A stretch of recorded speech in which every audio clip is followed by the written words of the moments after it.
પ્રેમની યાદમાં તાજમહેલ તો સૌએ જોયો હશે, પણ શું એક રાજાની યાદમાં રાણી વાવ બંધાવે એવું શહેર તમે જોયું છે? હા, એ જ મારું અણહિલપુર પાટણ છે.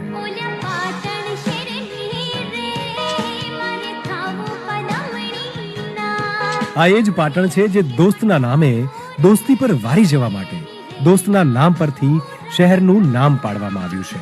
એ અમારું અણહિલપુર પાટણ છે.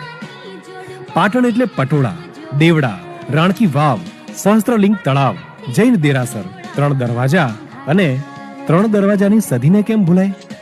પાટણ એટલે કાળકા મંદિર, બીડી હાઈસ્કૂલ, સિદ્ધપુર ચોકડી, સરસ્વતી ડેમ, સુદામા ચોકડી અને મોરલી અને માનસીની ચાની વાત જ અલગ છે. પાટણ એટલે ગામડાનું ગામડું અને શહેરનું શહેર.